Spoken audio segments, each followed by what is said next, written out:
Alright guys, so this week we're going to touchdown Raiz. Now, this is not the dojo, but anyway, I can still teach you guys all the basics and fundamentals of this trick. Just remember to go back and watch the Raiz tutorial if you're having any issues with that, because Raiz is going to be pivotal in learning your TD runs. So aside from the Raiz, you're also going to need to know how to do a blaster scoot.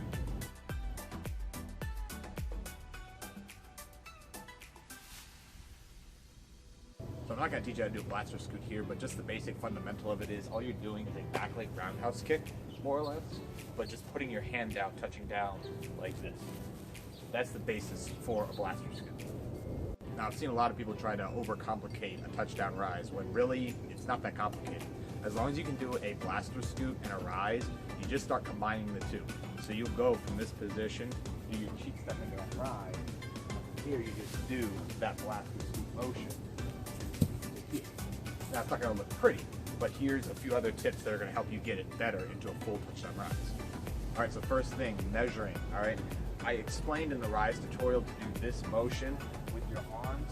This is going to be pivotal, and we're going to add a portion to this now.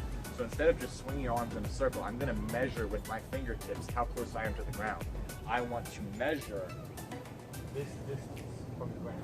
I am just away from the ground. I'm not touching the ground, but I am like barely away from the ground. Okay, so next step, making sure that your touching arm, your touchdown arm is parallel to your head. So as I do this measure, I'm going here, measuring with my fingertips, keeping it close to the ground. I'm reaching right over my shoulder and keeping this arm as parallel to my head as I can. Here's the difference. Watch me not do it and then watch me do it. So from here, non-parallel, not as much power, parallel.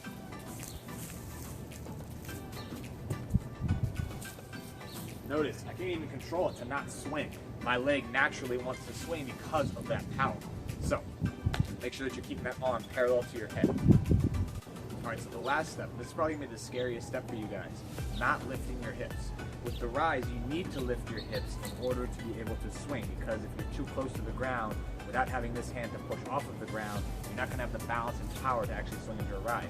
So with the Raiz, I have to lift my hips up to prepare for a swing. Now, for a touchdown Raiz, I have to do the opposite. Alright, so again, this is why you need to do this with your arm so that you're prepared to push off of the ground.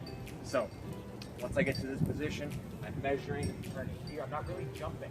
I'm just rotating this motion here to get my hand down as quickly as possible. So again, just make sure that you aren't lifting your hips up. Now, one last thing. Make sure that your arms and legs land in this order. Touchdown arm, non-swinging leg, swinging leg. If this arm touches at the same time as this leg, again, you're not going to have the power to push off the ground. I need this arm down while these two legs are still in the air. So here's one quick example. Now this might seem like a daunting task to start working on your touchdown Raiz, but really the way I started doing it, I didn't have any of this knowledge when I started my touchdown Raizes. All I did was just start doing a Raiz and trying to put my hand down. Alright, I ended up doing hand down as my foot was touching, alright, and then it progressed as I learned to not lift as much and to start staying closer to the ground.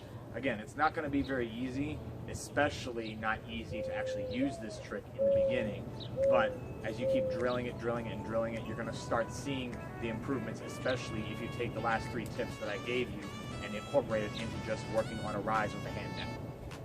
Now, if you have any questions or thoughts, either leave them in the comments or shoot me a message and I'll do my best to answer them. Other than that, guys, this is all I have for you. Next week, our tutorial is locked in. I'm not going to do a poll like I usually do. Next week, I'm going to teach you guys how to hop and swing out of both Raiz and TD Raiz. So stay tuned for that next week. Share this, like, comment, you know the drill. So I'll see you guys next week.